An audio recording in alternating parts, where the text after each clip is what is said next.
Greetings and welcome to the United States Transhumanist Party Virtual Enlightenment Salon. My name is Gennady Stolyarov II, and I am the chairman of the U.S. Transhumanist Party. Here we hold conversations with some of the world's leading thinkers in longevity, science, technology, philosophy, and politics. Like the philosophers of the Age of Enlightenment, we aim to connect every field of human endeavor and arrive at new insights to achieve longer lives, greater rationality, and the progress of our civilization. Greetings, ladies and gentlemen, and welcome to our Virtual Enlightenment Salon today.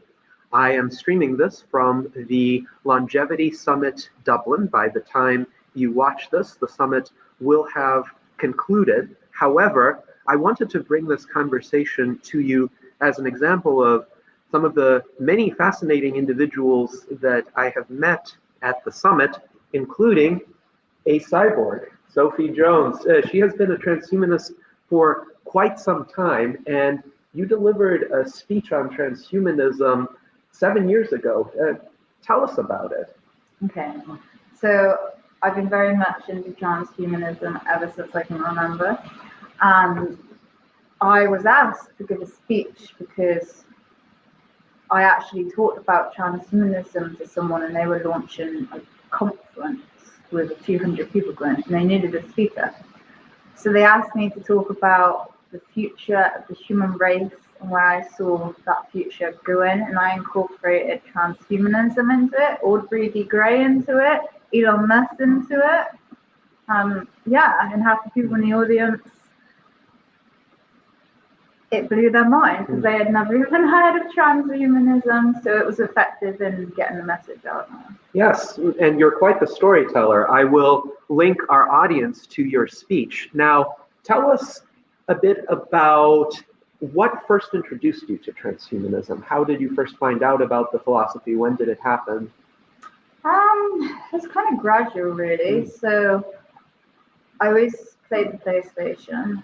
I'm a very little girl. My hands are naturally like that because I used to Final Fantasy and Tomb Raider too much. And when did it come about? Do you know what? There's no specific pinpoint. I've always been into computers. So at the moment, actually, this is an example of it. I have a chip on my finger, and it actually lights up. You see that? See, I said she was a cyborg. And I have this one, which is the NFC tag, so it lights up my LinkedIn. Yes. So when did you acquire the NFC tag? A couple months back. So basically, for the fun of it, I build PCB boards, work with circuits. I actually created a neural network using electronic field components the other week. Let me quickly show you. So the thing is, when you're doing things like this and you're researching things, you come across like some of this technology is out there, but it just actually doesn't get used. So, I'll tell you what it was. My friend got an NC tag input into his hand, and I was interviewing him about it, and he said his mum freaked out, and I said, well, why would you cut your hand open to begin with? Because this technology is quite new. Why don't you just get it on your finger like I've got? And then he was like, I never thought of that. So that's how that conversation came about. So that's a neural network. Yes. So, quite fascinating, and we will delve into that. and that's a systematic. Yes. Yes. Actually, I will ask you to elaborate on those in a little bit. You're fine. I wanted to ask you a few more questions about your fingernails and the chips embedded into them. So how invasive or non-invasive was the procedure to get them embedded into your fingernails? Can you attach them or detach them? Yeah, basically I've just got clear nail varnish over it, because this is the thing, right? Innovation itself, I've got an MBA in innovation, is in a computer science degree. Innovation is just taking someone's idea and making it better, or enhancing it. So I personally believe we should all think of ways to enhance things that are currently out there. And then society will become better, right? Like, I don't understand why somebody hasn't taken the technology of color changing light bulbs and implemented some sort of AI with open recognition software, OpenCV, so that and programmed it so that when, say, your mum, say you're deaf, right? Say you're deaf, and your mum comes to the door, your room lights up green to say somebody's entering your premises, but don't worry, it's safe. If it's a stranger, then it goes red. You can have different color codes. So I think as a society, we should be more technologically advanced, because then we can start implementing stuff like that ourselves rather than wait for someone to have to paint on it, invent it, launch it.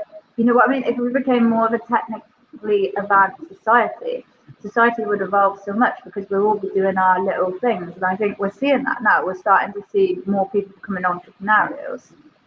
Yes, absolutely. And those are some quite creative ideas.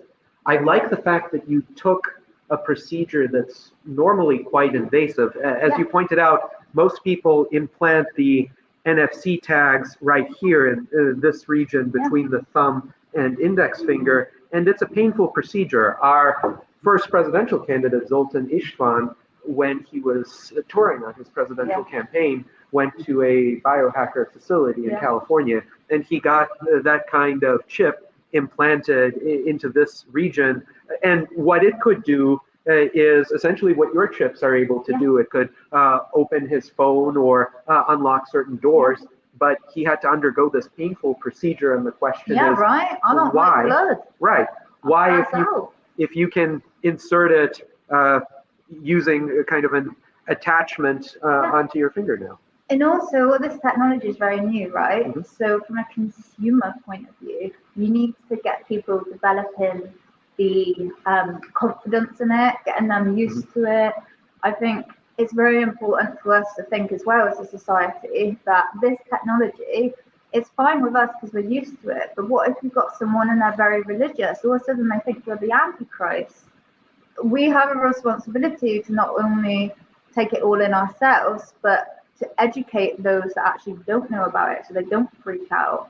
And I just think, obviously, there will be people that freak out. Doctors, what do you go to a doctor? Oh, I got this implanted into myself. You know what I mean? It's just building up that confidence. Like, oh, it's on the nail. Oh, okay, so you can take it off, and then they're more likely to try it, right? They're more likely to try this because they know it can come off at any time. Whereas if you get it implanted, it's a big step. Right.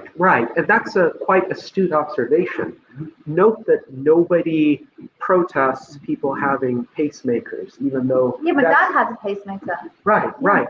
And that is a much more significant intervention than having a chip implant. Yet a lot of people, for whatever reason, think that a chip implant is the mark of the beast, but a pacemaker is absolutely fine because they can't see it. Yeah. And the person who has a pacemaker on his or her exterior looks just like an ordinary everyday human.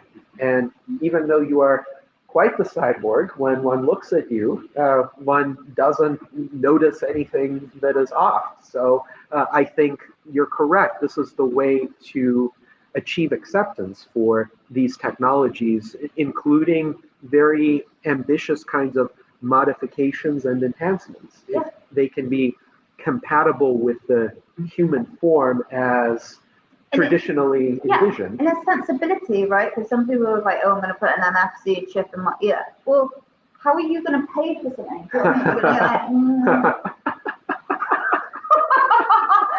gonna like, Yes, that makes complete sense. So it has to be... Imagine a shopkeeper being freaked out by that. Right. It has to be quite practical and capable of being deployed in everyday use. So I'm curious about this because around the time you made that presentation about transhumanism, there was this trial of Google Glass, and the trial was for the beta version of Google Glass, where Google allowed only a select group of people who kind of signed up for the trial in advance to purchase a version. And And everyday consumers could not access Google Glass. So essentially, some people were able. Google Glass is a kind of augmented reality set of glasses that Google debuted in the early to mid 2010s. So you could have like a display in front of your eyes, and it was essentially analogous to having your mobile phone directly accessible to you, but it had recording capabilities as well. So some people were uneasy about these Google Glass wearers coming into public places and being able to like record video or record conversation surreptitiously. But do you think it may be that the Google Glasses were, one, very conspicuous, and two, had this sense of exclusivity about them that led to a kind of public backlash against them? So I gave a speech like 7 years ago. So what year would that have been? So I believe the 2015? The Google Glass trials happened around 2013 or 14. Okay, so we take it back to 2012. That's when I was kind of getting back from Australia. At that point in time, technology really wasn't, we had mobile phones and everything, but YouTube was just kicking off. You know what I mean? It's like the knowledge we have nowadays really wasn't as much in the popular domain around technology. Hardly nobody could code. There wasn't this like knowledge base. When I gave my speech, actually, a lot of people in the audience, probably 95%, never understood most of it. I got a lot of feedback. They were like, "Can you explain this to me?" Hardly knew any of that. And the one that did, he randomly, very intelligent guy, he went on to study a artificial intelligence course at UCL. So back to your point, what was the question? Yes. So what do you think it was about Google Glass during that era? Just the fact that it was so new. And you see this as innovation, right? When something gets launched and it's brand new, people haven't seen it before, what are they going to do? They're going to freak out. Because at the end of the day, knowledge is power. And if you don't have any knowledge, you're not confident. You're not confident in something, you freak out, you don't understand it. That's why people get bullied, right? Because they don't understand them, because they're different. You get a kid and the kid's always getting picked on, and it goes up to the headmistress, and the headmistress of the school says, "Why is it always you?" It's like, well, it's not always that kid, is it? It's because that kid's different. People don't like different. But what you always find is over time, actually, that difference becomes the norm, and then everyone accepts it. And then everyone's like, why did this not get picked up later? You need that trend, right? You need that trend to spark it off, and then it just goes. So it was just, too yes, early. Indeed. So I'm reminded of a little handout that I was given as a school child back in the 1990s, and a lot of kids of my generation will remember this, like words of advice from Bill Gates to young students. And the last piece of advice from Bill Gates was, "Be nice to nerds, you might end up working for one." And I think he was giving some encouragement to kids who felt bullied or out of place or misunderstood, because they're often the ones who go on to achieve great things, and because they think outside the box, they're able to rise to positions of greater prominence and influence than their peers. And tougher skin equals thicker wallet. So at the end of the day, the measure of man is in how he rises, not in how he falls, right? The measure of man. Indeed.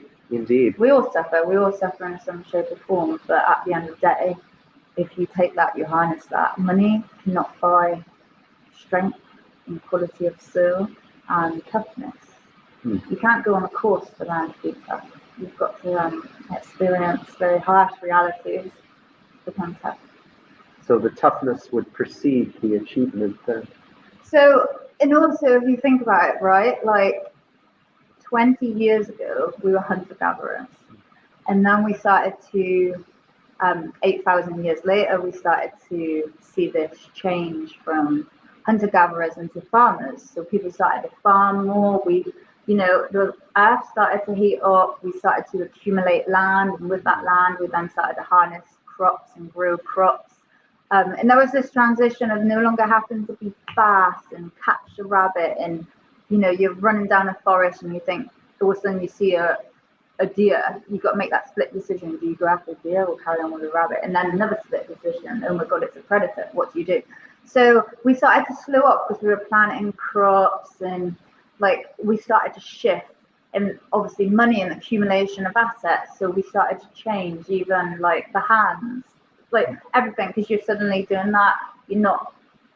So you start to see this trend in society. You start to see this just how we're made up. And I think you're starting to see that now, right? Like we're moving away from who can beat up so-and-so will be the most, like everyone's scared of them, to now all of a sudden, oh, cybercrime. Oh my God, he's going to hack my phone. Do you know what I mean? It better be nice to hit him.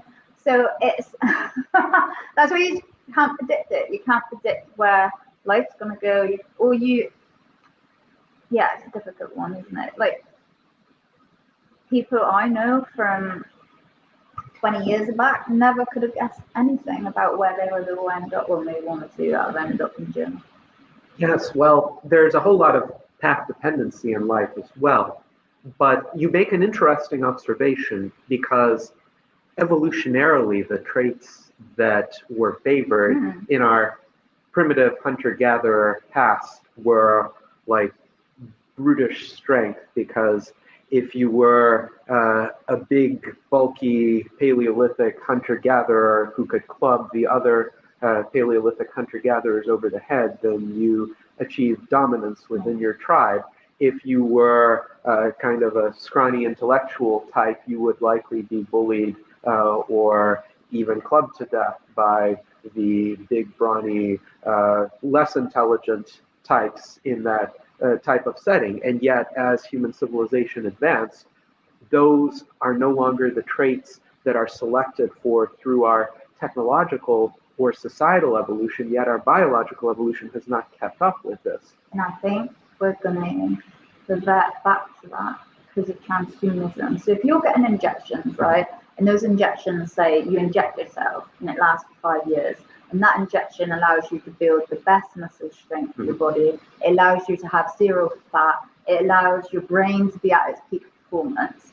As a human being, technically, then you become this hunter-gatherer. All of a sudden, you are top of your game. You're like a top athlete, and you have to do nothing to achieve it, right? So technically, one could argue that we're going back to being at peak fitness whilst also having the intelligence. Because if all of a sudden we can also enhance ourselves with nanotechnology inside the brain and learn a language in seconds, we have the best of both worlds, right? But then what you start to see is because it's in our nature to look up to the stars and wonder what is out there. So you start to see this interstellar traveling species. So all of a sudden society as we know it won't even exist. There will be dedicated people that give birth to to human beings. We won't reproduce and won't even be the main aim of us because we'll be so focused on hobbies and intellectual stuff that we won't even have time to think about kids. And the people that do have kids will be purely focused on that. They have high maternal instincts and will raise them in the best way possible. Hence why I don't have kids, because I'm so focused on my projects and my things. You know what I mean? It's just, it would be a total shift and we can't even comprehend it. Especially religious people, right? With religious people, it's all about reproduction and, so all of a sudden this transhumanism stuff and building things and coding and traveling into space. How do they cope with that if they think God created the world and we can't leave Earth? I would say this is already the case for many transhumanists, where they see some sort of individual sense of purpose that they choose, and they actualize through their own projects, their own endeavors, and they don't really accept like societally imposed purposes. So, for instance, Aubrey de Grey has said before he doesn't have kids, and there are a lot of people who would be good parents, who would be competent at raising kids, and whether or not he would be competent at raising kids is beside the point, because he has a unique skill set, he has a unique set of ideas that he can promote to world-changing impact. Yeah, and I think that's the way we should evolve as a species. It should be more what do you give back to society? So do you give back kids because you're very good at nurturing them and encouraging them in a very good environment and they turn out healthy and really loved? Or is your thing that you're some super genius with electronics and you build this super genius chip? You know what I mean? It should be like, what do you as a person give back to society, no matter how huge, small, medium, what do you give back, basically? I see society, we all have PhDs. Yes. It's research, right? And hopefully those PhDs or the equivalents thereof would be much quicker to acquire, especially if we could upload knowledge directly into our minds, or at the very least master certain learning techniques that could bypass a lot of the institutional rigidity of education these days. But I think with transhumanism, of course, there would be a proliferation of diversity in terms of individual pursuits and lifestyles and ways in which people find meaning. And it's correct, not everybody needs to follow the same script. And indeed, this is already part of a trajectory of societal change. It's well known. As societies become more advanced, as they become more industrialized, as there's more of a knowledge economy, the birth rate tends to decline. And there are more opportunity costs of having children. And also creativity and technology. The more people live longer, the more you start to accumulate knowledge in different areas. And with that, you start to naturally get a little bit more innovative, right? You start to put things together. With that comes this entrepreneurial spirit. So I definitely as well start to see people becoming more entrepreneurs, people creating more businesses. You'll start to see more like, oh, I got a business. Oh, so have I. But with ownership of a business comes responsibility. So you start to see in society a trend towards being more responsible, respecting things more, because all of a sudden they've got to. If you want to be a director, you can't be acting in a certain way because you can't keep.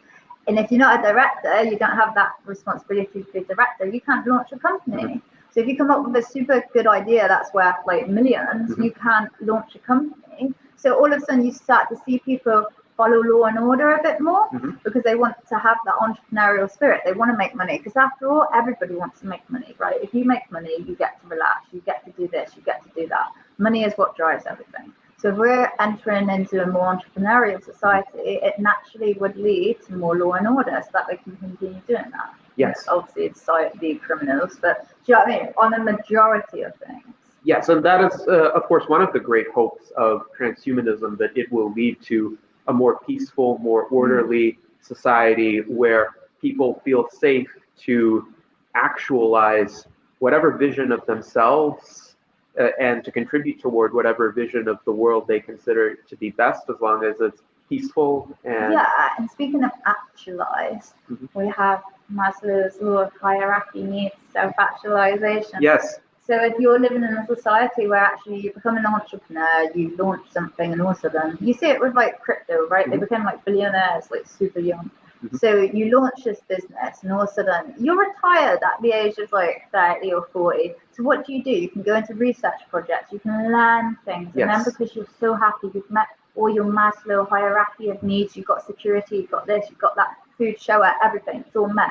So then you start hitting that self-actualization, or as they say in alchemy, the philosopher's stone. So all of a sudden it's like this, like,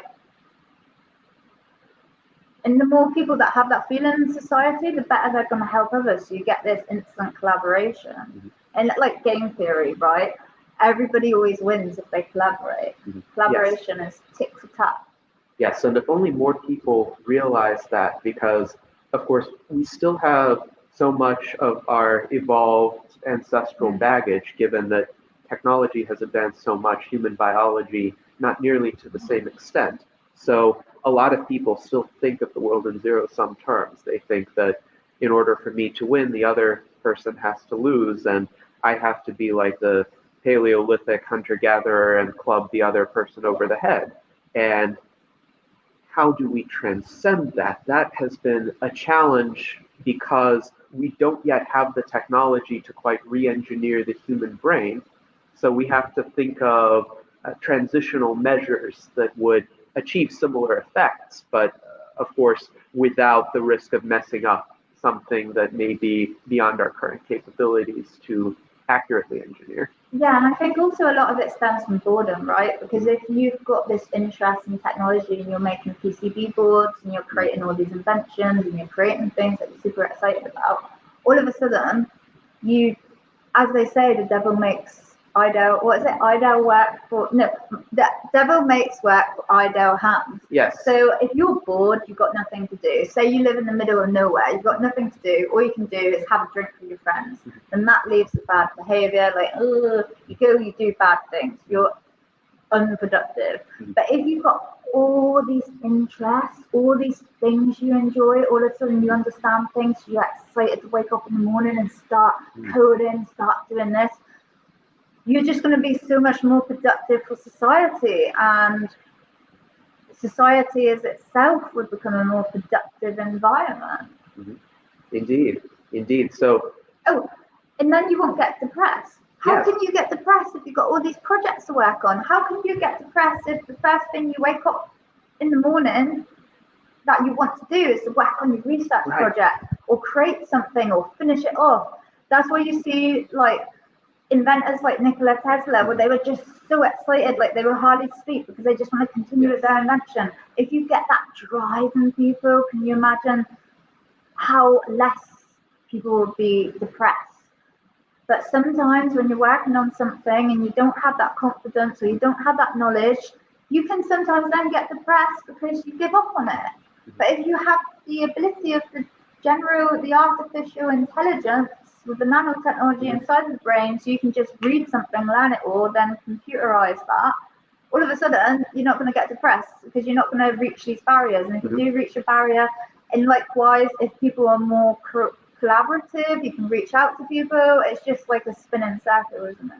Yes, a virtuous cycle.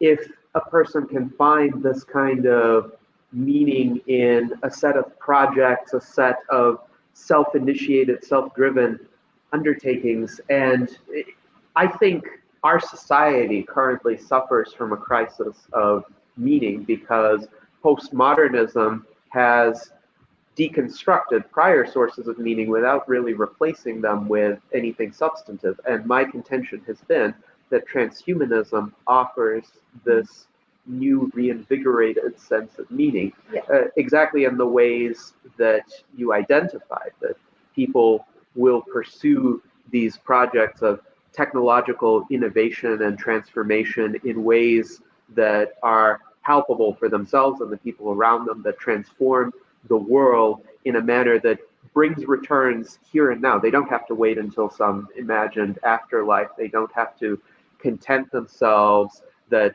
they may be doing the right thing even though they're suffering. They're not going to suffer if they transform their physical environment in ways that benefit them. So it's a very inspiring vision, and for those of us who are driven to achieve it, it already provides that sense of meaning. But how do we bring the rest of the population on board? Because we still have a crisis in our society of depression, suicide, people taking out their frustrations, wanting to burn down the system, whether they're right-wing or left-wing, they're hyper-polarized, and they have this zero-sum mentality. So they don't understand what you just articulated. How do we enable them to see this? You get them interested in things that they understand and they would like. For example, my nail, the way it lights up. Yes. Every girl can wear that, right? Even men, everyone can wear that. Yes.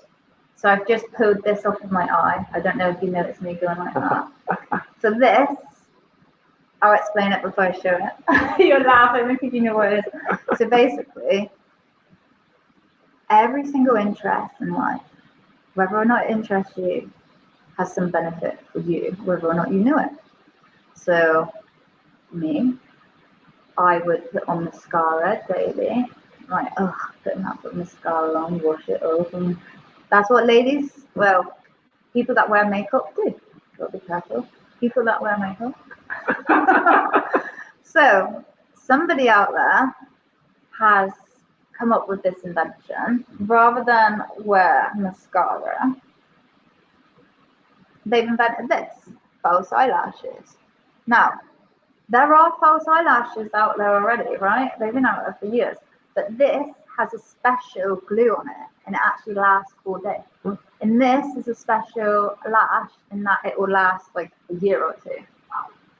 So what has happened is someone in the beauty industry that obviously is into beauty has seen a market there and entered it. So I don't have any interest in beauty at all. Like, I can't stand, like, it's not my thing.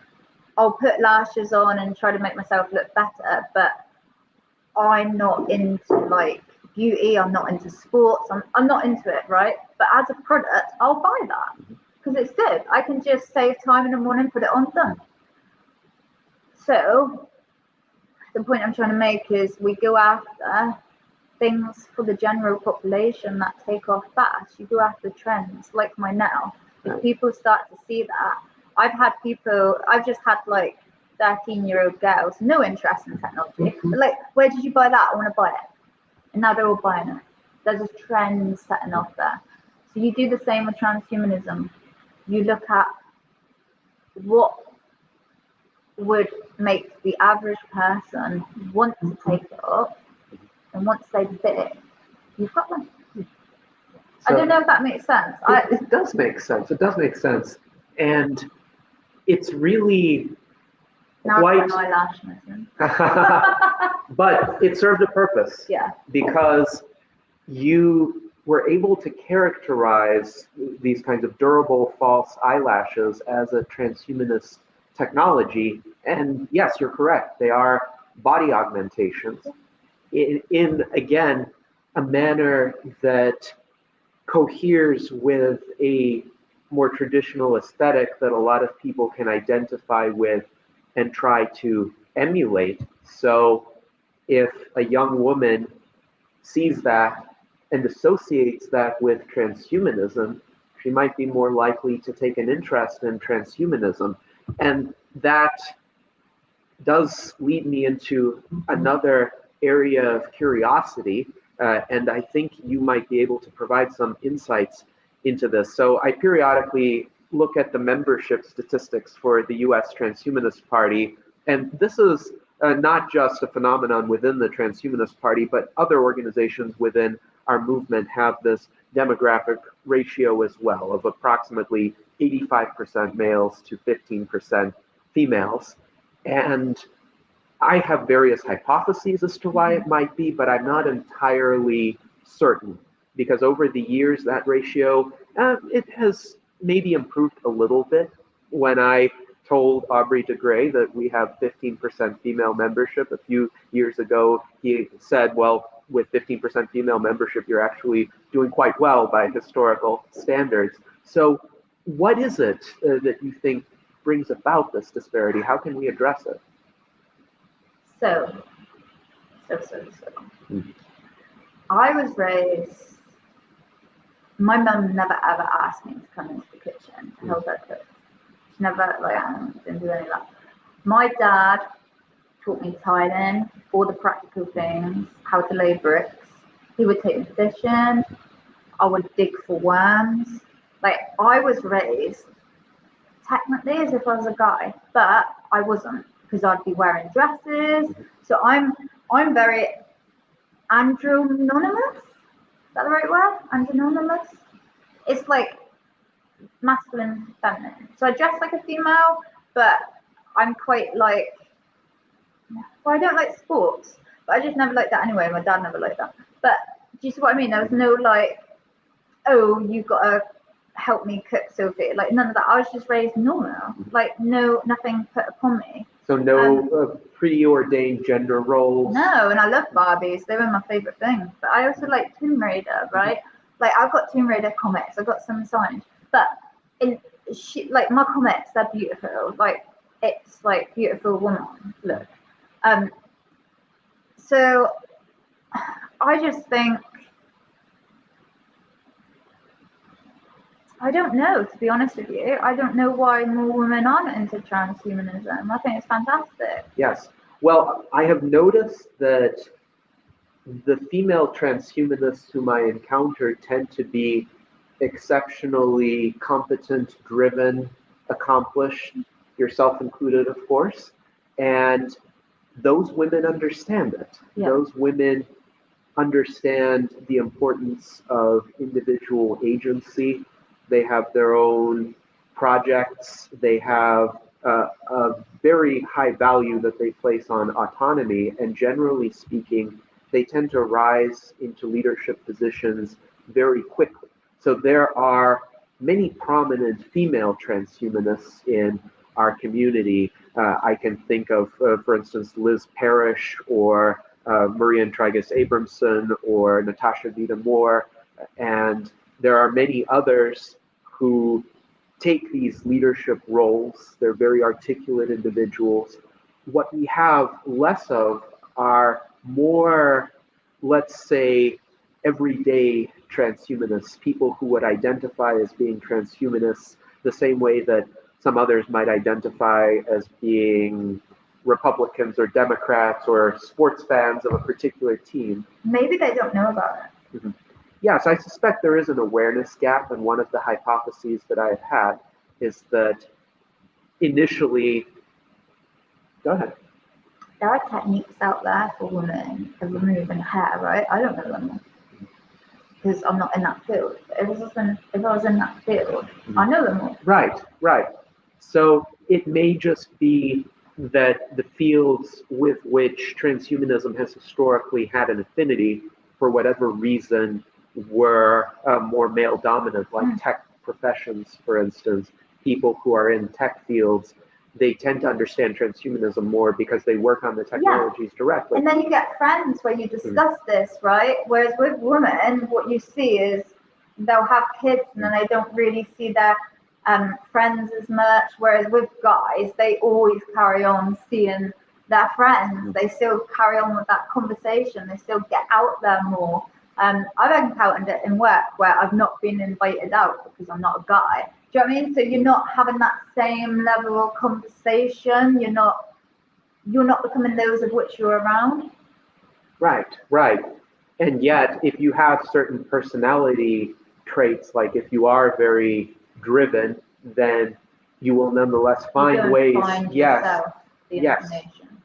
Indeed. So what you see is you see a lot of women that tend to find that information themselves. So what you need to look at is how do you put that information out there amongst women that don't tend to look for this information. So how do you put it out there in a very innovative way? Do you go into beauty shops and just leave it on the side, like notes, and then they're sat there having their hair done?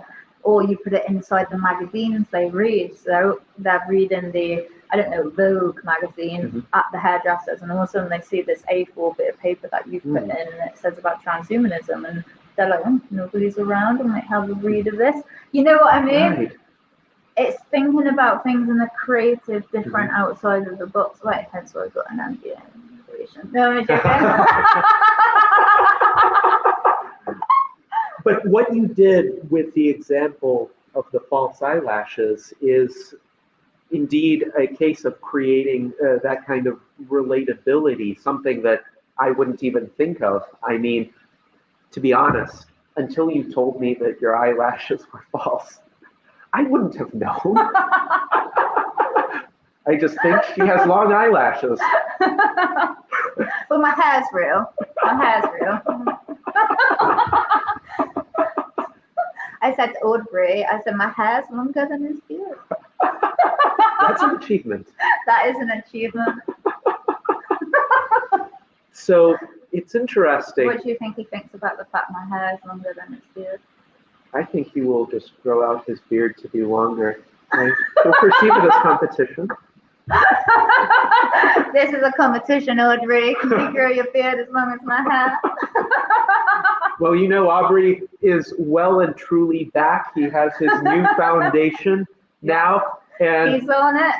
I am one of the directors of the new foundation. I still don't know the name of the foundation, but I am a director of it. So I'm sure he's quite thrilled with that. And I think at the next board meeting you should say, Aubrey, I've got a very important thing I want to bring to the board meeting. So your MBA in innovation. Oh my God, my eyelash is falling off now. Sorry. So with regard to your MBA in innovation And entrepreneurship. and entrepreneurship, what motivated you to pursue it? And can you describe the process a bit for those who are interested in that? Oh my God, I cried for the first month.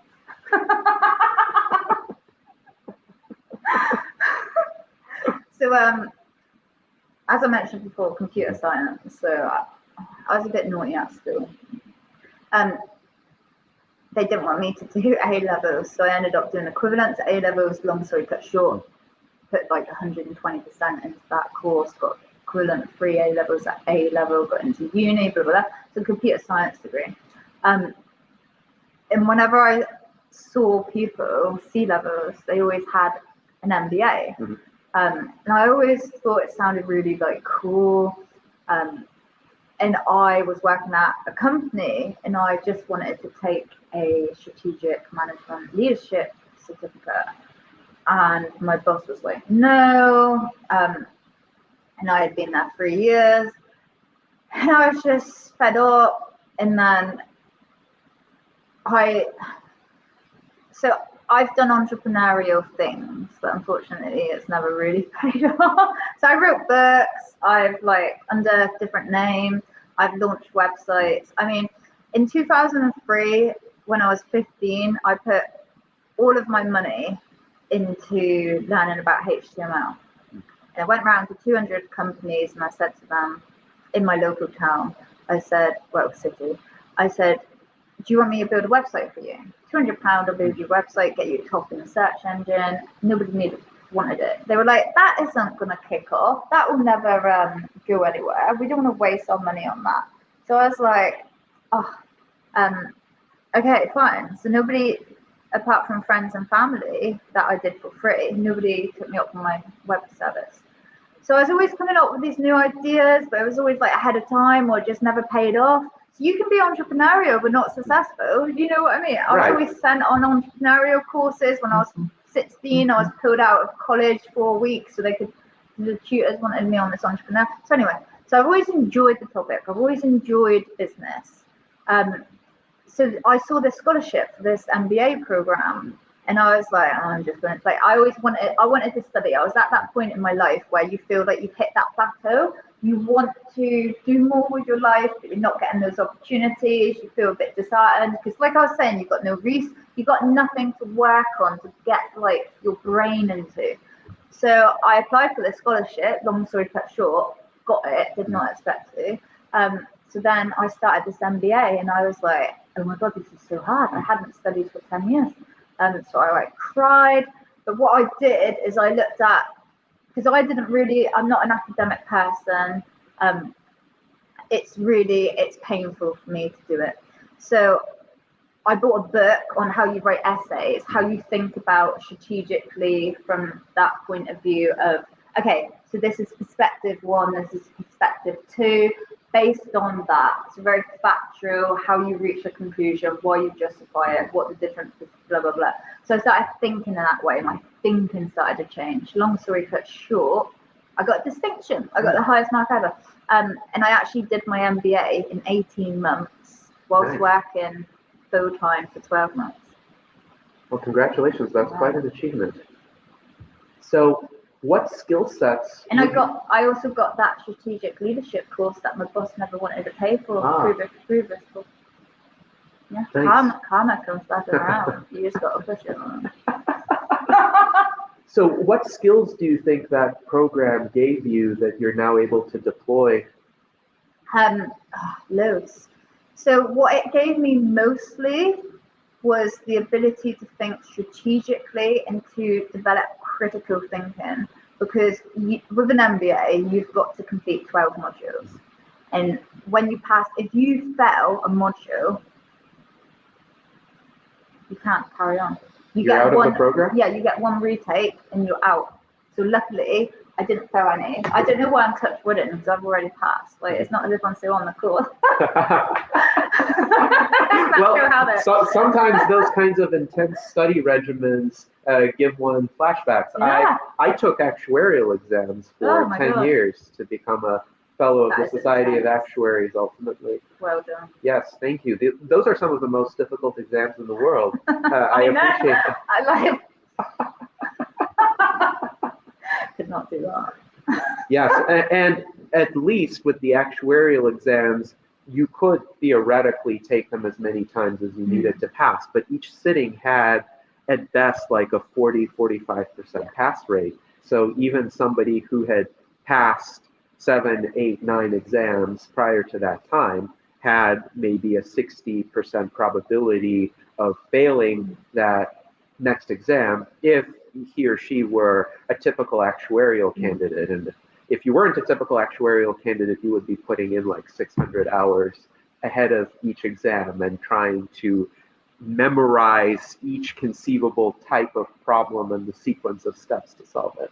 And that's what I had to do with the MBA. Mm-hmm. So what I did is, when I was taking notes, I'd create a mind map. Mm-hmm. And when it got to the exam, like 2 months before the exam, I'd have this mind map and I'd just close my eyes and I'd try to draw it out in my mind, like all the different connections. And it got to a point where I had like 5 mind maps on A4 bit of paper with all content across the whole of the module. And I was able to memorize every single section. But with transhumanism, you wouldn't have to go through that pain. All of a sudden, you could just have it flashed in front of you and you just go in, oh yeah, it's that. Now, does that make us lazy? Or technically, does it not make us lazy? Because with transhumanist technology inside our brain, neurons would be still developed. Right. You get what I mean? So yes. If we're using artificial intelligence to create these neurons that retrieve information like that, so we no longer have to create it ourselves, does it make us lazy? Or, you know what I mean? If we get injections where all of a sudden it gives us muscle mass, where we don't have to put 2 hours a day in at the gym, like, is it technically the same thing as going there and achieving it? Like, obviously you don't get that, like, oh, and then the next day, oh yes, I'm so sore, I can't get out of this chair. Yeah. Do you know familiar feeling for me after running an ultra marathon. Though I've always been able to walk afterward, but sometimes it's a bit more of a hobble after like a really long distance race, marathon or longer. I need to take it easy for at least the next day. Yeah, no, I've worked out at the gym before and I've been sore for 4 days. I can't even get out of bed. I've ripped my stomach. But anyway. But you get what I mean. It kind of takes away that strength of character if all of a sudden you're relying on nanotechnology in your brain to achieve something. It takes that strength of character away. But at the same time, does that mean then it creates a more peaceful society because you're not as aggressive? Perhaps.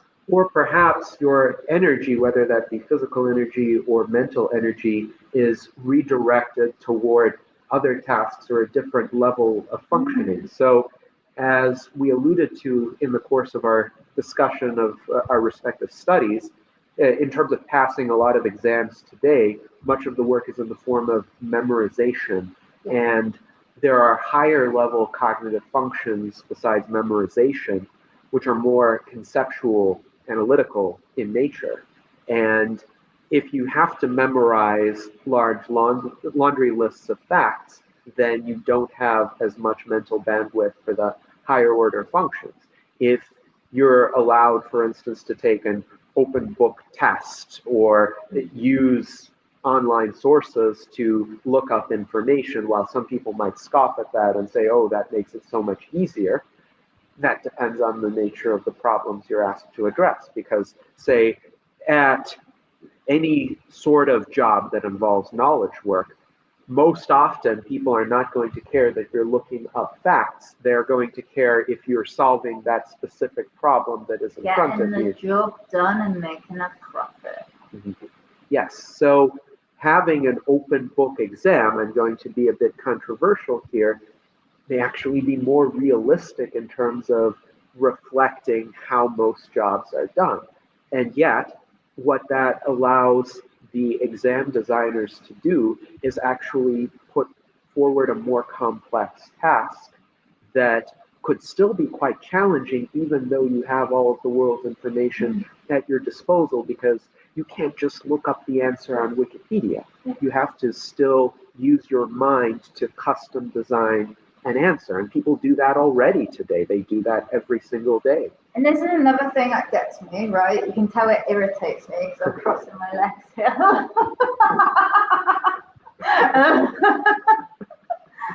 When people say,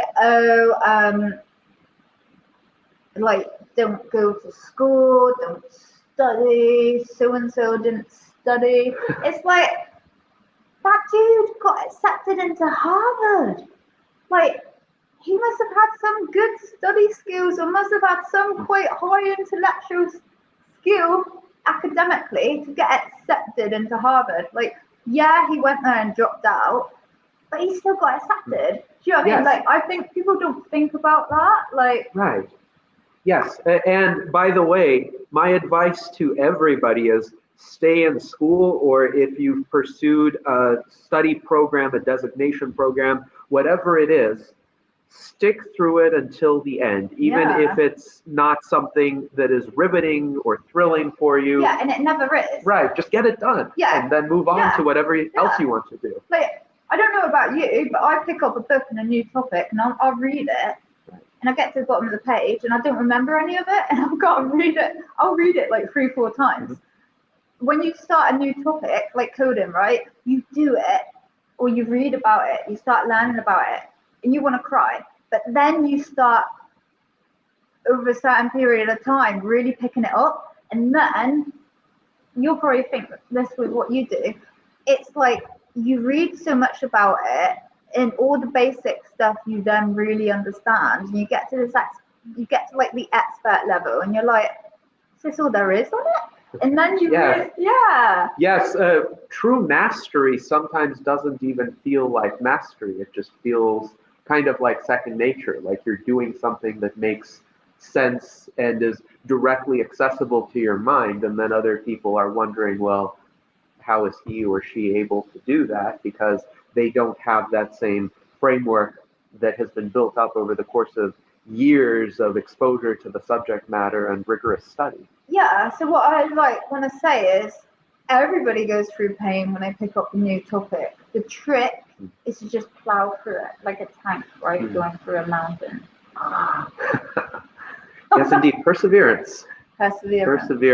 So that is how you accomplished your MBA, and that has opened some doors for you. So your work involves essentially identifying potential businesses for your company to invest in. Can you tell us a bit more about that? Okay, yeah. So basically, the way the world goes around, I'm looking for companies, new ventures in very breakthrough, innovative technology or solutions to invest in. So when you're an entrepreneur and you start up a company, you go through a period of cycles, right? Sometimes you need money, so you bootstrap it, so you go to people you know to get that money, or you might need more money. So for example, if you've got an app and you've got this app idea, that's great. But first thing you got to do is look at your intellectual property, right? Or you create an invention. Is it patented? What's your trademark? It's kind of, you could always change your name, right? But is it trademarked, patent, trademark, design rights? How will it be laid out? Make sure no one else copies that. Just things like that, really. Looking at making sure someone else doesn't already have it, so you don't get sued. Right. But then you've got the aspect of building it, right? So if you want, let's take something simple like an app. You want to build the app, you've got to think about how that structure is going to be laid out. How is the user going to interact with that app? Then from that, you've got to think about the database behind it. Like what's going to go into those tables? What's going to go into those columns? How will you store that information? And then you've got to think about the API. How will that information that the user gets on the iPhone be transferred to your API. What's it going to be in? Is it going to be in this? Is it going to be in that? Is it going to be in Python? And then from that, how are you then going to program that to go into your database? And likewise, to bring it back, how do you bring it all the way back? Then you've got to think about the cyber security, or even before that, you've got to think about the login details, right? So how is the person going to log into that app? How is that going to be stored? How is it going to be encrypted? Like, how does that then tie in? Then you've got the cybersecurity aspect of making sure it's all secure. Then you've got, where are you going to host it, right? Are you going to host it in AWS? Are you going to host it in Azure? Are you going to host it somewhere else? Like, you're going to create a home server, but then if you create a home server, it's only ever going to be accessible from your house. And what if your house burns down? And then how do people in other countries access it? So you've got like all these massive things, but to build that simple thing, I was going to say you need, but like, anyway, sorry, I started going off on a tangent. So you need a database developer. You need a API developer. You need a user UX person. You need a marketing person for how it's going to look. You need a business analyst to work out how it's going to be done. You need a project manager to manage it all. You need a this, you need a that. So before you know it, you've got like 15 different people. And if you imagine all of those different people, average of £30,000, what's 15 times 30? So that would be 450. You need £450,000 to build an app. Where are you going to get that money from? So that's usually why you then seek out a venture capitalist. Because what you do is you say, I've got this brilliant idea, blah, blah, blah, blah, blah. This is what I want to build. And then you need that money so you can get the people to build it. And then you've got to pay for marketing. In my case, I built that. So I've actually built an app, right? I've done the database, I've done the API, I've done this, I've done that. That's why I stopped a minute ago. Because I was like, well, technically, you could do it yourself. But a lot of people will just go and seek that money to get it done fast because they don't have those skills, right? They don't have the database developer. They don't know how to code in MySQL. They don't know how to do Python. They don't know how to do Swift or Java. So you need that money to be able to build that. But then you've got the problem. Once it's built, what have you got to do?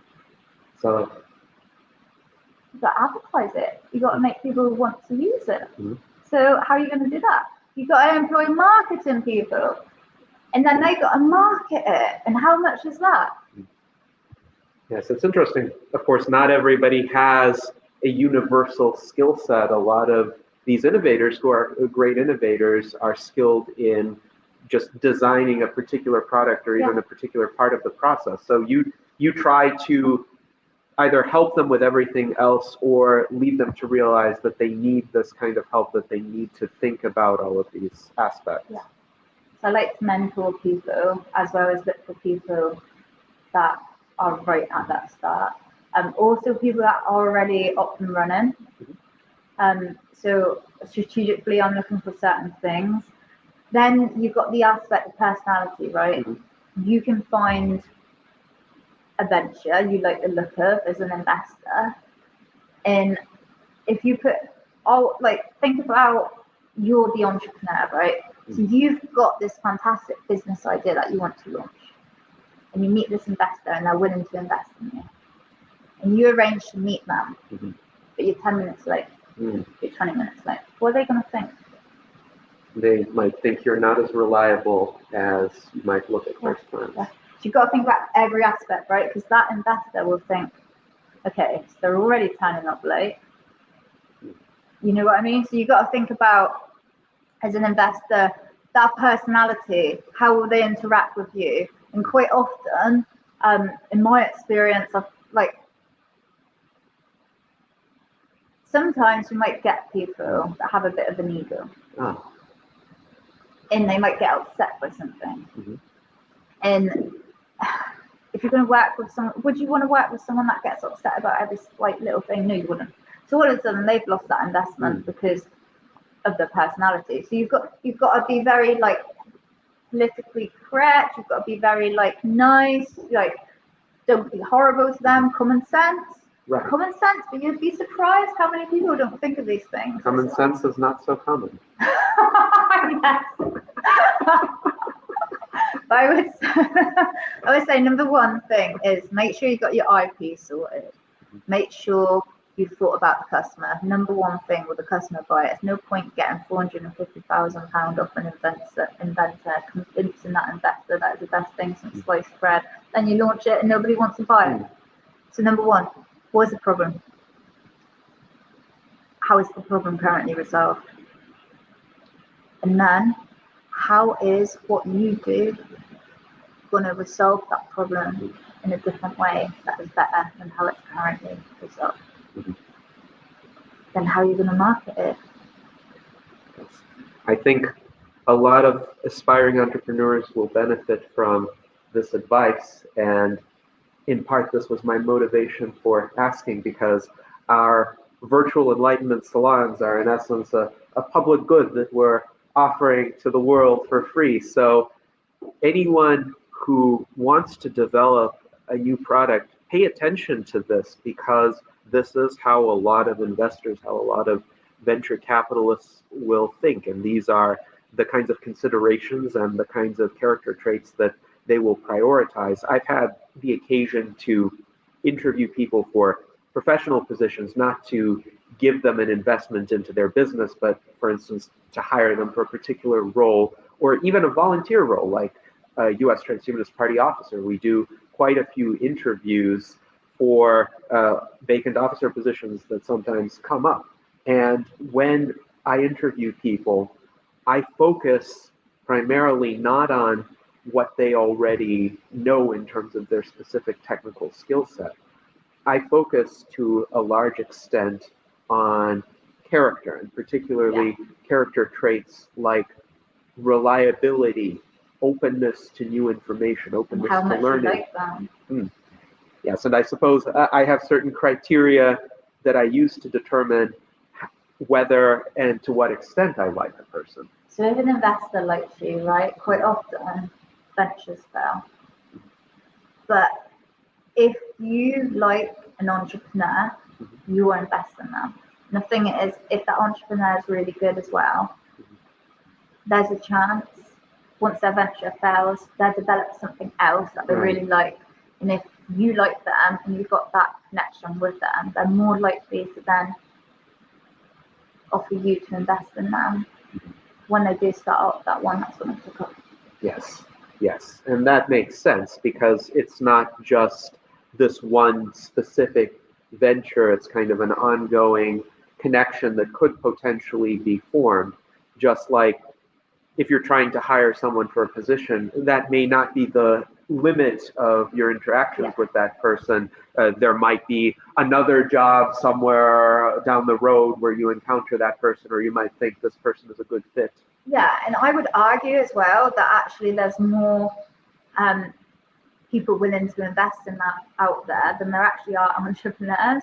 That's why quite often you see entrepreneur in residence, because when these really good entrepreneurs get picked up, the VCs will say to them, like, oh my God, you need to think about this idea. You need to create something here, because there are not enough good entrepreneurs.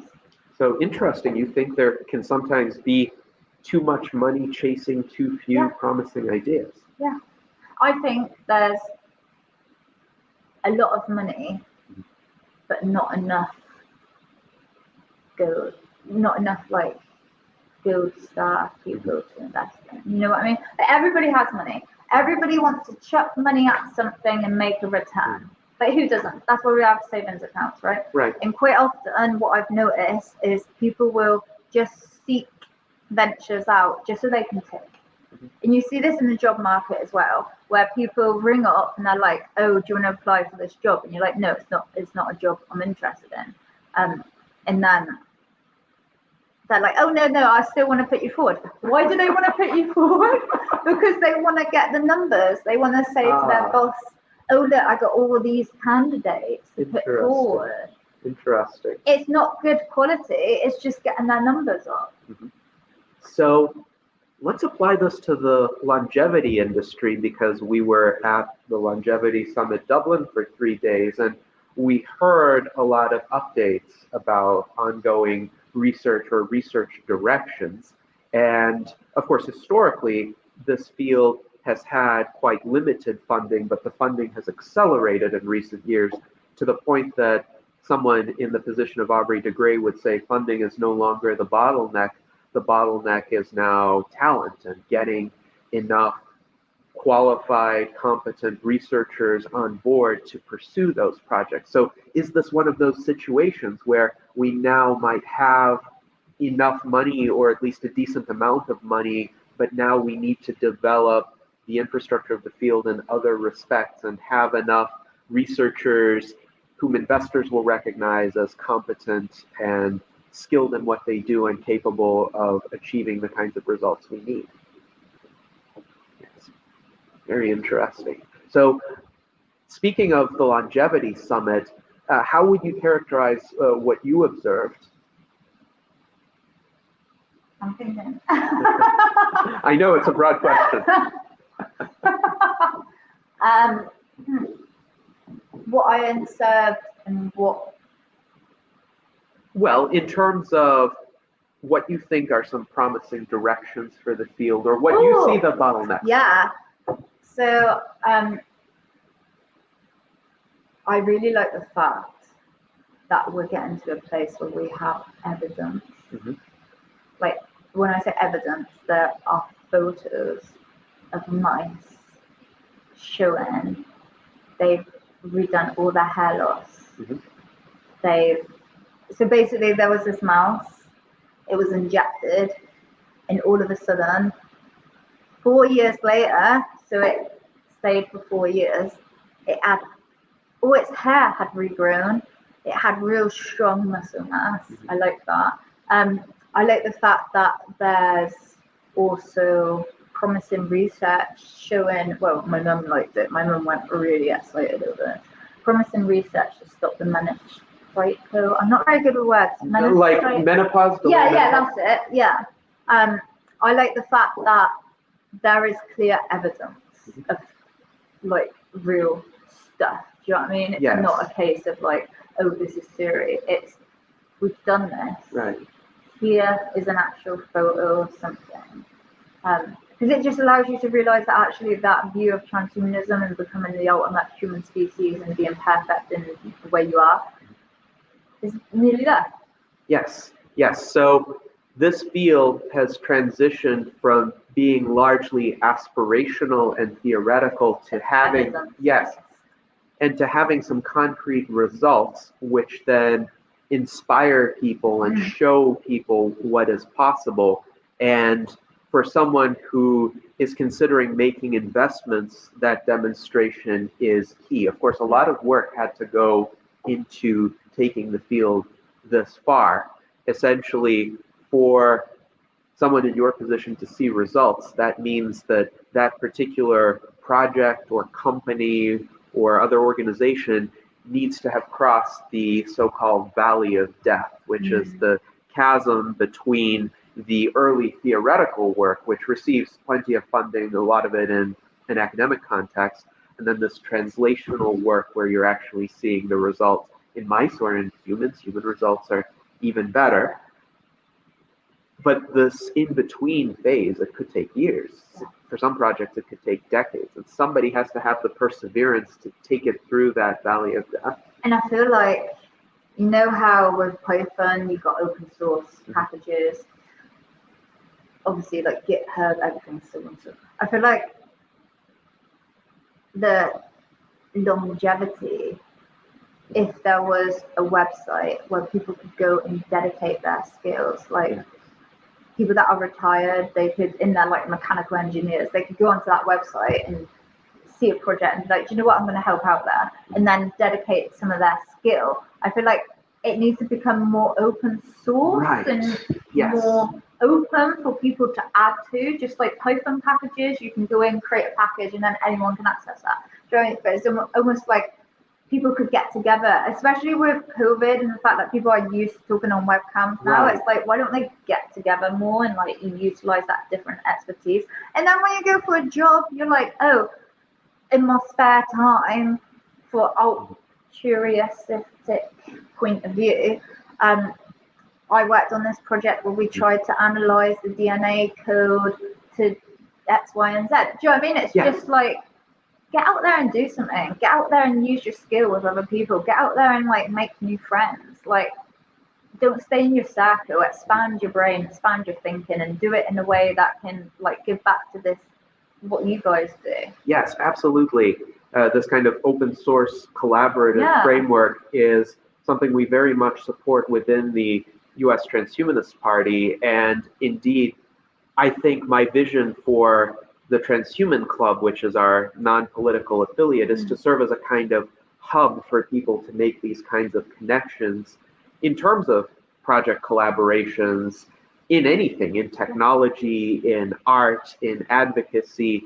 If, for instance, somebody goes onto our Transhuman Club forum and says, I have this skill set, I want to engage in X, Y, or Z types of projects, and somebody else could say, well, I have this kind of project, I'm looking for people with certain skill sets. That is what we need more of, and indeed having... Like the Australians do, where they say they need more hairdressers. Interesting. Or carpenters.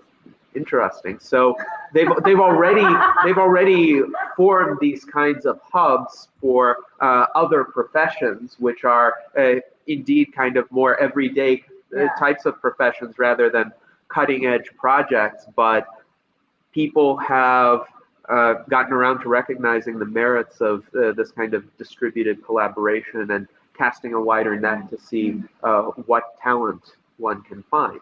So it's essential, I think, these days to build that network. Beauty is in the eye of the beholder. What one perceives as a talent, another person may not, but another person may. Right, right. And you never know what that perception might be unless you look out there. If I'm all of a sudden on a desert island and there's no computer, so I can't code, what skills have I got? Well, I'm sure you could build a business there. If there are other people, you could build a business there. That's just the impression I get. But speaking of coding, you showed me some of your designs previously. Oh yeah, which one? Yes. So the computer board that you created. Jump in there.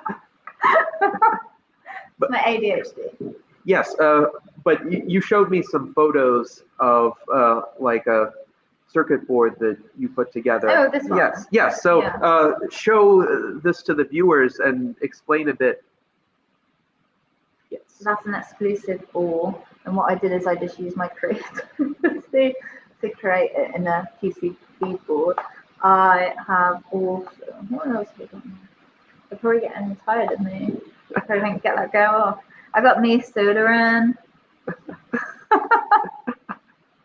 You have quite a multifaceted skill set, I'll say this. Yes. Do you know why? Guess why? Because your interest in transhumanism drives these kinds of hobbies. When you solder, you want to try and achieve that perfect, like, Hishtamakis. I'm really bad with words. It's like a chocolate bar. Oh. You see how it's like nice and... Yes. Anyway, so yeah, what was your guess? Yes. So perhaps it's your passion for transhumanism that kind of animates these various hobbies because you see them as instantiations of the transhumanist project. No. No. You want another go? Or you want me to? I'll give you one more go. One more go. It's an outlet for your creativity, to be sure. Yes, true. And that's a robot dog. Robot dog. It follows a red ball, although that's just a picture at the moment. Is that a robot dog? That was from February 2021. Oh. When I was living in Oh. Anyway, sorry, I digress. I do this all the time. Yeah, so what motivates these pursuits of yours? Tell me. You're keeping all of us in suspense. So. I live in the middle of nowhere. Mm-hmm. In the middle of nowhere, none of my friends from 20 years ago want to see me because they all have family and kids now. They have nothing to do. And I don't like watching TV. So I spend every single evening, night, morning learning. Yes, that's amazing, and that's a wonderful, constructive way to respond to that situation. So I'm a very lonely person. I don't have anyone that I talk to unless it's keeping up with film or webcam. I work from home. No boyfriend. So it's like, who do you speak to, right? It's very lonely. So I just put all my time into planning. Well, So this is like the first time I've got out and been amongst people. Well, it makes sense given the pandemic. Yeah. I mean, we were all, to one extent or another, trying to keep ourselves safe and using technology to the extent of our abilities to keep learning, keep in communication with the world. That's how the virtual enlightenment salons got started. Actually, the original Transhumanist Party enlightenment salons were held in my house. And recently, of course, I conducted some live streams of the recordings of those salons, and people were looking back at that era and thinking, wow, how different it was, even though this was only 4 years ago. Still, the world felt completely different. To some extent, it felt a lot freer because people could visit one another without fear of catching a dread disease. But since that time, we've had to adapt. And of course, this conference was refreshing because one could get out and meet people and have an experience like this one, which is closer in character to my original Enlightenment salons. And it's not my own space, but we found a nice empty conference room. And we are having the kind of It's broken. we are having the kind of wide-ranging intellectual conversation that I think is ideal for forming that human connection of the finest and deepest sort. Yeah, no human connection at the end of the day is about building bonds, right? If you don't build a bond with someone, does that mean you're a robot? I don't think so necessarily. I think it's just a matter of what do you find to build a bond about, and can you find someone who appreciates what you do? If you look at, like, have you ever had that feeling where you're like, oh, so-and-so is coming cool, and then they do? Back in the day when it was World War One and World War Two, there were huge accounts of family members all of a sudden getting thoughts of their loved ones that were in danger. And when they correlated the time of that danger, it was like that moment at which they died.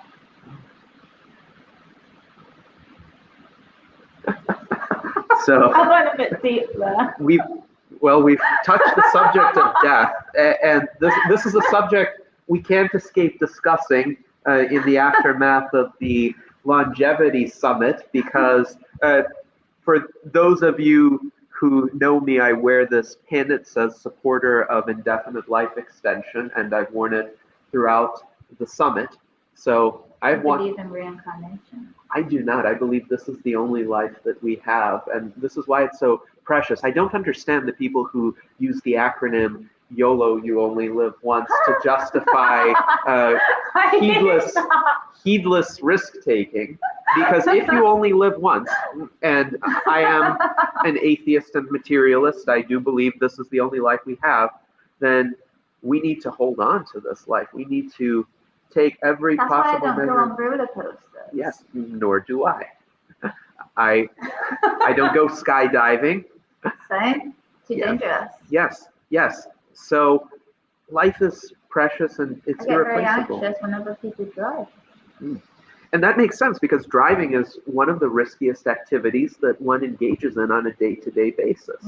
It is, so I'm a trail runner. I've participated in many trail races. Sometimes when you run a trail race, you fall and you scrape something. Some people even break bones when they fall on trails. But still, trail is on. Yes, there are some rugged trails out there. But driving a car is still more dangerous. Going on no trail running.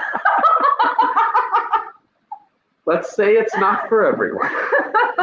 But still, it's a safer activity than manually driving a vehicle. This is why transhumanism doesn't just focus on biological life extension. We focus on promoting a wide array of emerging technologies. Imagine being like, Alien versus Predator. Imagine being like the Predator being, and like someone shoots you, and then you just get this machine out, and you're like, come on.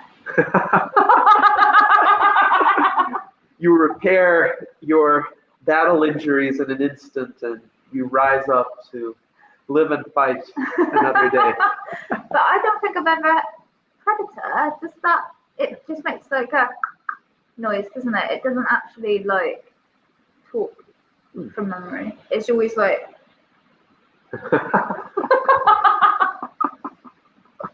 So on the subject of death and longevity, I'm curious. I'm curious what first That's got my you. favorite film. Sorry, go on. I'm curious what first got you interested or passionate about the prospect of life extension. Surely it wouldn't have been Predator, but what age were you at when you first realized that death or aging could be solvable problems? Yeah, I like this one. No? Tell me. When I was 2 years old, roughly 2 years old, I thought this was a dream, right? So about 10 years ago, I don't know when, I said to my mum one day, I said, why did you let me run after you when you were giving birth to my younger brother? And she said, what are you talking about? I said, when you went into labour, I ran out after you and followed you and ran up the road in the ambulance because the ambulance came to take my mum away. She said, no, you didn't. She said, the ambulance came to get her and my nan picked me up and took me up to my room. I remember a clear as day when my mum was coming out of the house going into the ambulance. I followed her. I saw her. It was like I was like running after her. I saw her in the ambulance. So I thought that's weird. And then throughout my life, I'd always like pass out. Like when I got my ear pierced, I passed out because I didn't have enough sugar. And I'd always like faint. And then I'd wake up and I was floating above my body. And I'd always have these out of body experiences. And my mum and my dad are the same. And I don't do it anymore because I'm like, back to reality. I want to do coding and all this stuff. Sometimes like it's good to go down an avenue, but then come back. So I used to meditate. And when I used to meditate, I used to shift my consciousness. And one day I was meditating, just like on my bed, and all of a sudden, clear as day as you are here now, just like that, I'm walking down the corridor. And as I like all of a sudden the change happens, I'm like, and I look around me and there's like this archway, and I'm like, I knew every single mathematical equation on how the archway had been constructed. And I was in a silver suit, and I just was so intelligent. I thought about me, Sophie Jones, and I thought about Earth, and in a split of a second, I knew every single thing about the history of the Earth, and I was like, wow. So all of a sudden, I'm back in the bed, and I'm like, I feel like a monkey. I felt like a monkey. I experienced such like, and I remember thinking, is this what Nikola Tesla or Albert Einstein thought like? Because it was so clever. It wasn't like me. And I was like, that's weird. And then I started having weird things, like I would wake up 3 o'clock in the morning, and this number would be in my head, and I'd wake up with stomach pain, right? Like this was like a random thing, not like always woke up with stomach pain, just on this occasion, woke up with stomach pain, and this number came into my head, and I was like, what's this number in my head? So I Googled it, and it was a chemical compound for metal found in frozen veg. Interesting. So I started getting all these weird occurrences happen that I'm not going to go into. But it started to push me back into electronics, because when I was 9 years old, I had the internet in like 1996, and my mum got rid of it because I was on it all the time. I was starting to hack. So so I didn't get it back until 2003. But during that time, I also started to like electronics. But then when I went to do a project, they wouldn't sell the parts to me. They were like, that is illegal, because it was like. So after I started meditating, I started getting pushed back into technology, and I started thinking, it was like I wanted to code again. I wanted to do all these weird things. So I just went with it. That's it.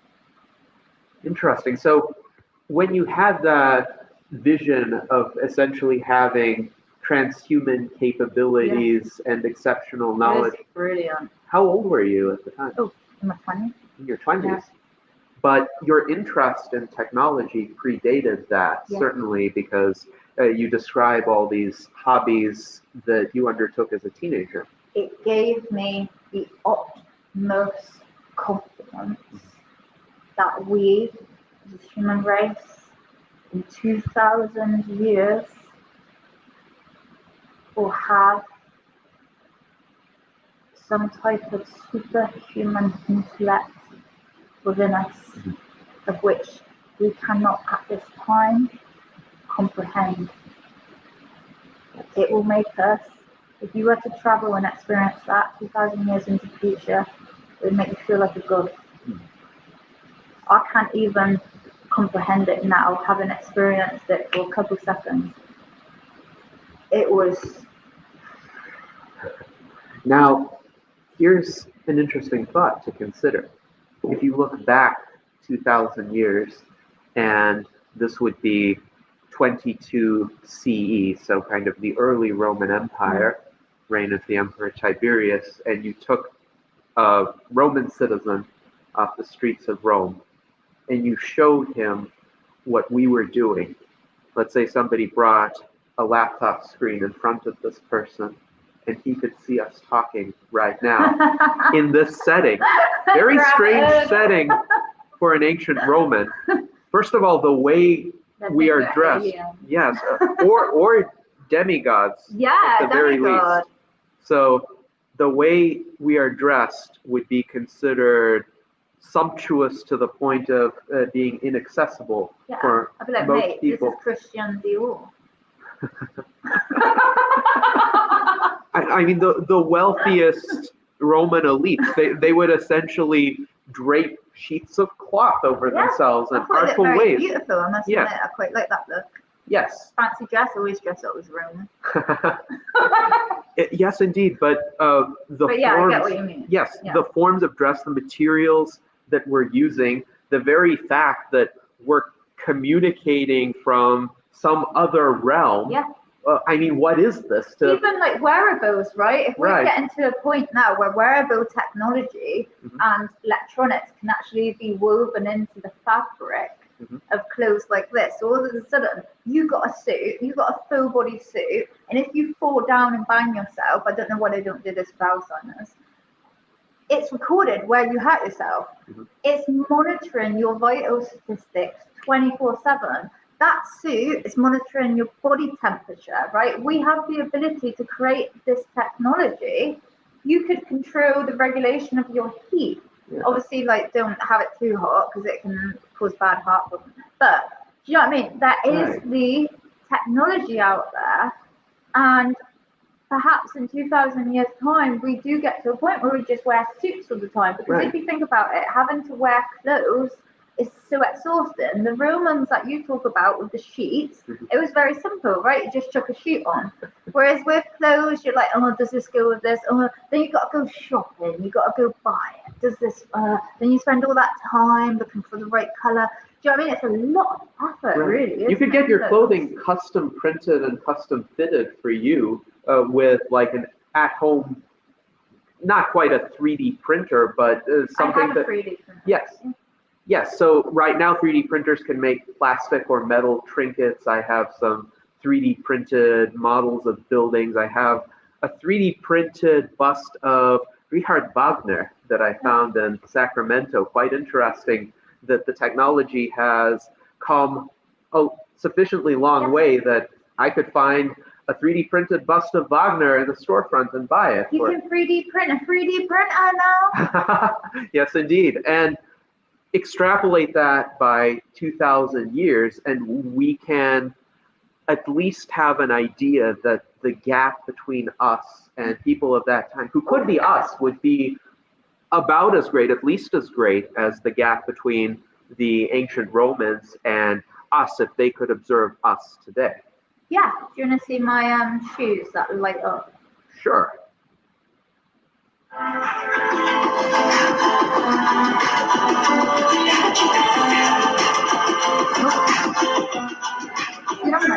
Yes. Yes. So another I like little that song. augmentation. But so this vision that you had, it inspired you to kind of see the open-ended possibilities I think of it's the also future. pushing into wearable technology. Yes. Now, in terms of Oh, I made a wearable light up. Sorry, carry on. yes, in terms of overcoming mortality, so is the connection there that you want to live to see that kind of world, you want to be that kind of individual, and with our current limited lifespans, with the current human predicament that we face, we won't have enough time. Oh, it's not really showing up. Oh. That's the top. And then what I did is I got my Christian Dior scarf and I put lights on that. Oh. It's Nice. a star Christian Dior. So it's interesting, you're a fashion innovator as well. Now, I don't think fashion over people will think that of me. well, but the thing about fashion My is mum that tells me I'm not fashionable. the thing about fashion is that to some extent it's socially constructed or socially Yeah, defined. not socially. And I'm outside socially. right, but if one does something sufficiently intriguing and one has People a sufficient copy. amount of Yeah. influence, yes, Yeah. they could copy. You know what? I like to wear double cuff shirts. See that double cuff? So I'm at work, right? And like there's years and years ago, and I'm there, my double cuff, and I've got this particular colour that came out new. Anyway, this girl rocks up a week later in the same shirt as me, and I go, "Oh, I like that shirt. It's a good colour, isn't it?" She's like, "Oh, I've had it a year." I'm like, "Mate, you blatantly haven't had that a year because it's only just come out last week." Well, it's like the people who say, I wore that before it was cool. Imitation is the best form of flattery. Yes, indeed. Yes, indeed. So anybody who sets a future trend has to, at some point, be willing to risk being unfashionable by the standards of their current time. Happens to me all the time. So you, up until your 20s, up until you had that experience, what did you think of the prospect of perhaps extending human life? Did you think it was possible? Did you think it was realistic in your I'm lifetime? gonna hate it. Okay, tell me. I thought I know my soul lives forever. I believe in reincarnation. Do you still believe in reincarnation?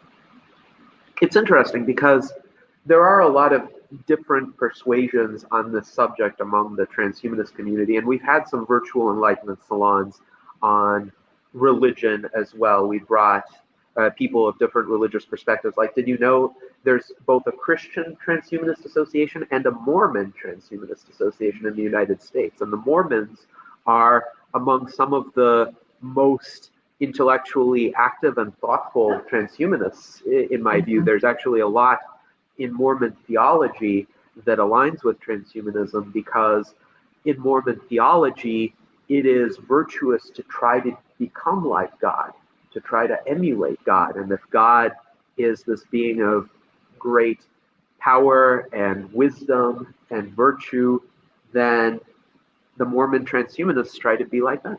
Imagine if we were all just fallen angels, like follow Lucifer.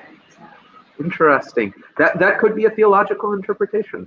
And I think there will be many different theological interpretations as the transhuman era unfolds, because people need to find narratives that essentially form coherent worldviews that explain this transition that we're living through. Man can make a heaven out of a hell, or a hell out of heaven.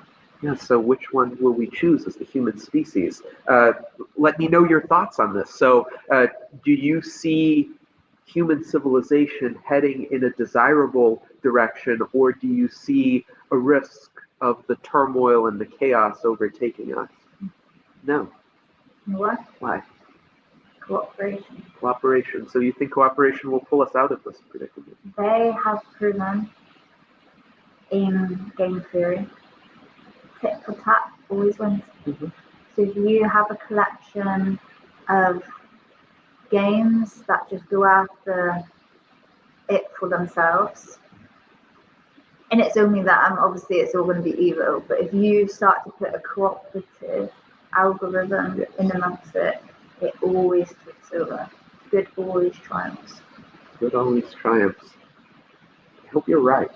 I admire your optimism. I think we often need to fight, or at least work hard, in order for good to triumph. Mm-hmm. But many of us are trying in our own particular ways. I certainly try with the Transhumanist Party, and many of our devoted officers and members, certainly many among the audience today, are trying in their own particular ways. Many of the researchers whom we heard present at the Longevity Summit are trying. Aubrey de Grey is trying to his utmost. The man has just such remarkable stamina and energy and patience that he is definitely one of the heroes who is moving our civilization forward. And I just hope it's enough. You mentioned, of course, the very powerful incentives toward cooperation, and intellectually, those are indeed going to be the better strategies to adopt. Do you think some people might face cognitive limitations that prevent them from seeing that? Do you think, despite those cognitive limitations, they might be somehow inexorably channeled toward cooperation nonetheless? Of course, Adam Smith wrote about the invisible hand, which helps coordinate human activity, even if individual actors within an economy are not aware of it. So do you think people who don't have the proper mindset could still be collaborative in the way you described? People that have autism are collaborative. Even though they don't think of the world in those kinds of relational terms sometimes. And I would say, by the way, most people with autism are completely benign, really nice people. It's just their minds are focused on a different subset of reality, whereas I've actually got a lot of friends that are autistic. Right. And they're some of the best friends I ever had. Right. Straight. they don't have the same, let's say, complex of both societal niceties and mutual deceptions that often take place. That's like me. I don't laugh. I just laugh at myself. I don't take myself seriously. You know what I mean? I'm just like, You have a great sense of humor. Thank you, Sujit. Thank you. I appreciate that. You got to laugh. You know what I mean? I was just cry. It's kind of like your favorite, you know. But it's interesting that you observe this, because sometimes in places of the world that have experienced great hardship, say the Soviet Union, people develop very interesting senses of humor, kind of a sardonic sense of humor, to be sure. Yes. So a very low-grade version of that kind of humor is a joke that actually Ronald Reagan often repeated. So essentially, an American man and a Soviet man are talking to one another, and the American man tries to explain, well, look, in the United States, we're a free society because anybody here can say the president of the United States is an idiot. And the Soviet man says, well, this is not so much different in the Soviet Union because any man in the Soviet Union can also say the president of the United States is an idiot. So if you think about it, you're in a stressful environment, right? Mhm. And you're working with someone that can't have a laugh. Like us now, video. If you're with someone and they're uptight, you can't have that rapport in an interview. How the hell are you going to have that rapport?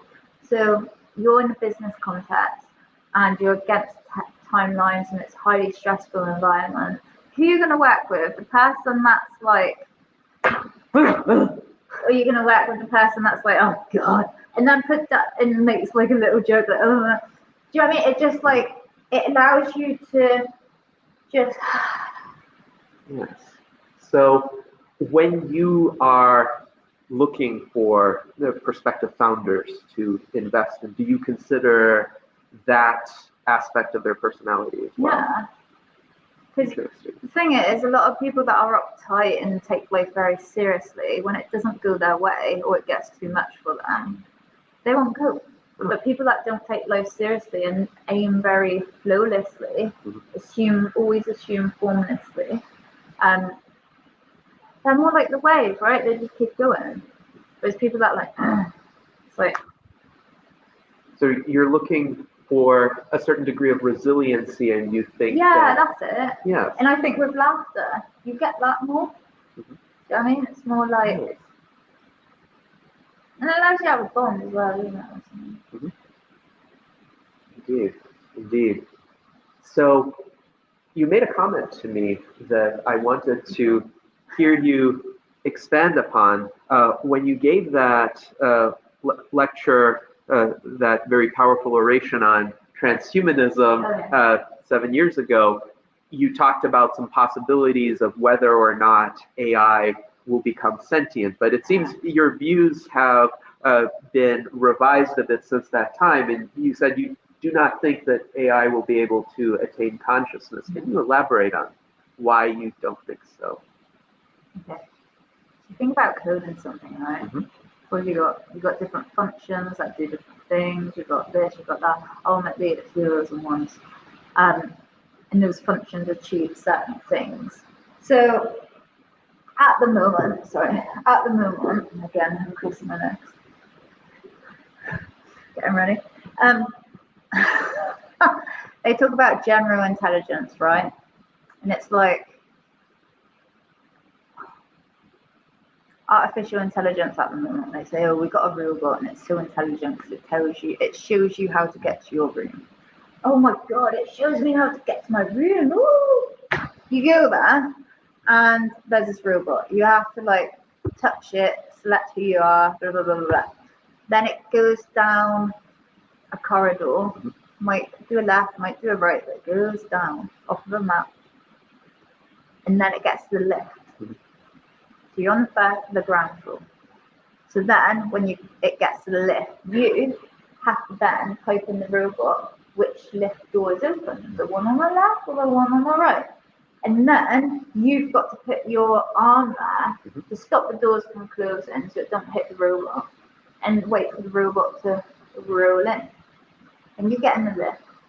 Then you've got to press what floor you go to. Then you've got to tell the robot to get up. You've got to hold the door for the robot.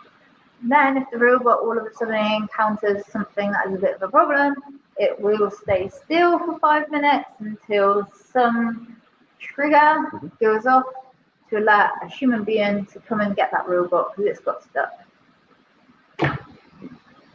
So there are clearly limitations to current AI systems and robots. Yeah, and then you think about it, right? In like sometimes, so I'll be driving down the motorway, and all of a sudden, out of nowhere, just like that. So that right there is a random function, right? You want to trigger a time function of all of a sudden, bang. So all of a sudden, in my mind, I'll get a creative thought. So how do you trigger that? Like I said, you could just have a time function that you all of a sudden randomly, you give a robot a function that suddenly triggers. But then inside of that function, what are you going to code? Because all of a sudden, I might have a flashback of my 18th birthday when I'm opening up some birthday present. So what is that for? So that's a memory. So what you want to do then is you randomly write a function that randomly triggers a remembrance of a memory. Okay, so then what is it returning?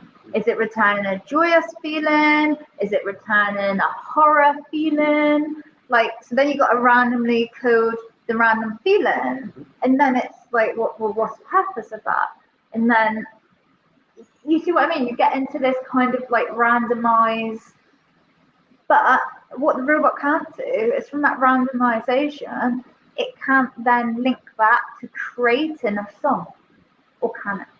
Well, right now, of course, there have been impressive advances in AI image generation, say with DALL-E 2 and Midjourney, and they can create digital paintings that look quite impressive. At least for some of these paintings, you could say they're indistinguishable from what a human artist could have done.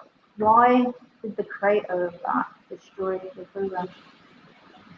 I don't believe they were destroyed. I mean, those AIs still exist. People are still using There's them. an AI out there. I think it was either what you're talking about or it was a music production. Ah, David Cope. You're talking about David Cope, the professor who created algorithmic music. And he had several programs. The one he destroyed, well, he didn't destroy the program. He destroyed the database for the program.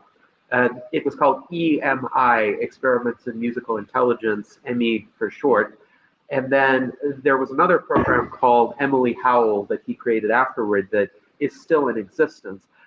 I watched an interview with him, and by the way, Emmy was able to compose music in the style of Johann Sebastian Bach, Friedrich Chopin, Beethoven, Mozart, Vivaldi, and I downloaded many of those recordings, and many audiences thought that a lot of these compositions were of the same level of quality as the originals, but he kept being asked to do certain projects like complete Schubert's Unfinished Symphony, which had been done actually since that time by another AI, one of the Huawei phone AIs in 2019, I believe.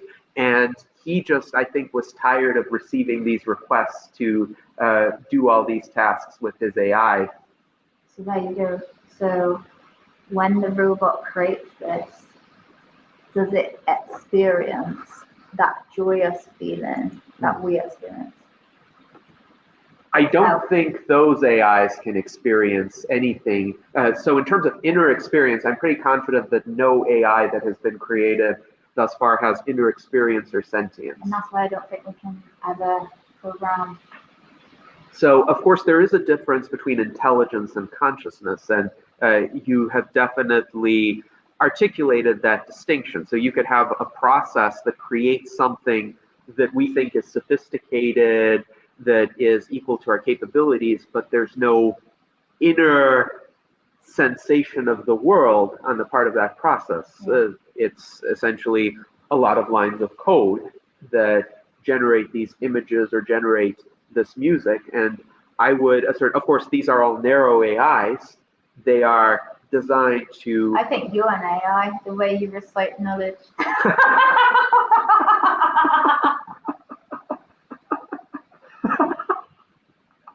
Trust me, I have quite a bit of inner experience. An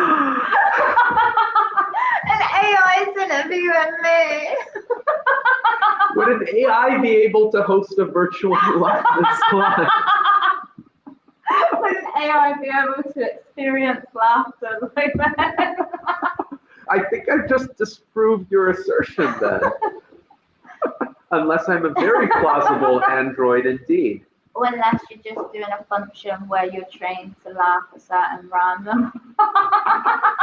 So it's interesting that you associate randomness with a more plausible impression of being conscious.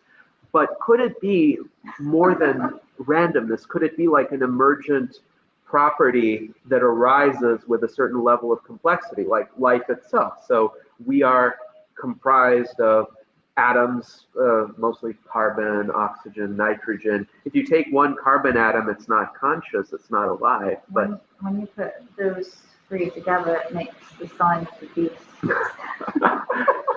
We get back to the people who think that the microchip implants are the sign of the beast. But on that, right, Mm-hmm. you look at the beauty of the world, you look at the way atoms, like I just said, the sign of the beast. You look at the way bacteria are so tiny, and then how everything evolves. You've got the beautiful bumblebee that enhances our ecosystem, keeps us alive, with its huge body, but these tiny little wings that manage to carry it. And then you've got the beauty of nature, the beauty of a man and a woman, and the structure of that, the way they look, the way that we as human beings have evolved to create architecture in these massive skyscrapers, and it's just, I like cities, I find them beautiful. And then as you zoom out, you've got the beautiful nature of a dried up river with all its different pathways of how the differences in water is flowed. And then you zoom out again, you get this beautiful atmospheric view of the planet. And then you zoom out and you see just how innocent the Earth just looks from the state of the solar system and how big the sun is in comparison. And then you zoom out the solar system and how tiny it is compared to the Milky Way galaxy, and then how close Andromeda is, and the fact that it's going to collide at some point. Hi. Hello. Yes, we're about to finish. Yeah. Yes, just a few more minutes. Thank you. We're just, Oh, yes. Okay. Well, we just have a few minutes left. I bet you don't always get that on your interviews. do you? No, but you know the magic of editing? Oh no, that was a good one though, wasn't it? I was on a roll. So then you're zooming out of the solar system, and you've got the beauty of the Milky Way and just how tiny the solar system is in regards to the Milky Way. And then you've got Andromeda about to collide with the Milky Way. And then you've got our Super Virgo cluster galaxy. And then you've got the universe. Like, how did that get created? Where did that start from? What sparked it off? And then what sparked that off? It's just like a continuous infinite loop with which it makes the mind go. You know this. And that's why I don't take drugs. Could you imagine it if I did? I think No, we should probably finish. I completely agree with you, by the way.